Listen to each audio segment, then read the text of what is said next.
ದಕ್ಷಿಣ ಜಿಲ್ಲೆಯ ಚನ್ನಪಟ್ಟಣ ನಗರಸಭೆಯ ಸಾಮಾನ್ಯ ಸಭೆಯನ್ನು ಸಭಾಂಗಣದಲ್ಲಿ ನಡೆಯಿತು.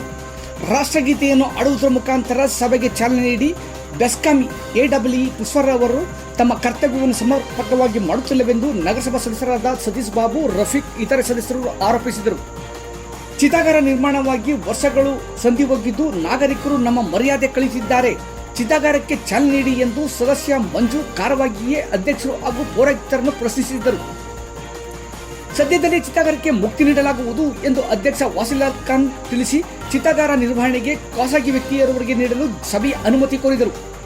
ಅಜ್ಜಿಗೆ ಅರಿವೆ ಚಿಂತೆಯಾದರೆ ಮೊಮ್ಮಗಳಿಗೆ ಡ್ಯಾಶ್ ಎನ್ನೋ ಚಿಂತೆ ಎಂಬಂತೆ ನಗರದಲ್ಲಿ ಅವ್ಯವಸ್ಥೆ ಎಂಬುದು ತಾಂಡವಾಡುವಾಗ ಫುಟ್ಪಾತ್ನಲ್ಲಿ ವ್ಯಾಪಾರ ಮಾಡುವ ಬಡ ವ್ಯಾಪಾರಿಗಳಿಗೆ ರಿಮೋಟ್ ಆಧಾರಿತ ತಳ್ಳುಗಾಡಿಗಳ ಪರಿಚಯಕ್ಕೆ ಮುಂದಾದ ಅಧ್ಯಕ್ಷರಿಗೆ ಸದಸ್ಯ ಮತೀನ್, ಮೊದಲು ನಗರದಲ್ಲಿರುವ ಬೋರ್ಗಳ ಬಗ್ಗೆ ಗಮನ ನೀಡಿ ಎಂದು ವ್ಯಂಗ್ಯವಾಡುತ್ತಿದ್ದಂತೆ ರಿಮೋಟ್ ತಳ್ಳುಗಾಡಿ ಸದ್ದಿಲ್ಲದಂತಾಯಿತು. ಸಿಡಿಪಿಯವರವರು ನಮಗೆ ಸ್ಪಂದಿಸುತ್ತಿಲ್ಲ, ಇದೇ ರೀತಿ ಆದರೆ ಶಿಶುವಿಹಾರಕ್ಕೆ ಬಾಗಿಲು ಹಾಕಿ ಪ್ರತಿಭಟಿಸಬೇಕಾಗುತ್ತದೆ ಎಂದು ಸದಸ್ಯರಾದ ಸುಮಾರ್ ರವೀಶ್ ಎಚ್ಚರಿಸಿದರು. ವರ್ಷಕ್ಕೊಂದು ಬಾರಿಯ ಪೌರಕಾರ್ಮಿಕರ ಮೆಡಿಕಲ್ ಬಿಲ್ನಲ್ಲಿ ಆಕ್ರಮಿಸಲಾಗಿದೆ ಎಂದು ಹೋಲ್ಸೇಲ್ ಸದಸ್ಯರು ಪೌರಾಯುಕ್ತರನ್ನು ಹಿಗ್ಗಾಮಗ್ಗ ಜಾಡಿಸಿದರು.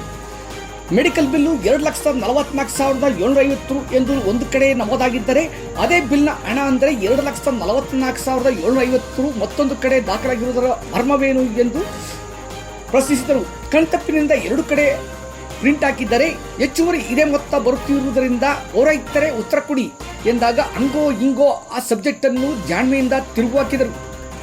ಇದಕ್ಕೆ ಸಹಮತ ಇರುವಂತೆ ಅಧ್ಯಕ್ಷರು ರಾಜ್ಯ ಗಾಂಭೀರ್ಯತೆ ಮೆರೆದರು. ಸಾಮಾನ್ಯ ಸಭೆ ಅಸಾಮಾನ್ಯ ಸಭೆವಾಗಬಹುದೆಂದು ನಿರೀಕ್ಷಿಸಿದ್ದರೂ ಸಭೆ ಪ್ರಶ್ನೆ ಉತ್ತರಕ್ಕೆ ಮಾತ್ರ ಸೀಮಿತವಾಯಿತು.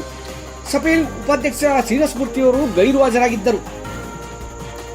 ಸ್ಥಾಯಿ ಸಮಿತಿ ಅಧ್ಯಕ್ಷ ಚಂದ್ರಶೇಖರ್ ತಮ್ಮ ಸ್ಥಾನದಲ್ಲಿ ವಿರಾಜಮಾನವಾಗಿದ್ದರೆ ಪೌರಾಯುಕ್ತರು ನೀರು ಕುಡಿದಷ್ಟೇ ಸುಲಭವಾಗಿ ಈ ಸದಸ್ಯರನ್ನು ಸಂಭಾಳಿಸುತ್ತಿದ್ದರು. ಮಧ್ಯಾಹ್ನ ಭೋಜನ ನಂತರ ಎಮ್ಮೆ ಮೇಲೆ ಮಳೆ ಹೂವಿದಂತೆ ಸಭೆ ಮುಂದುವರಿಯಿತು.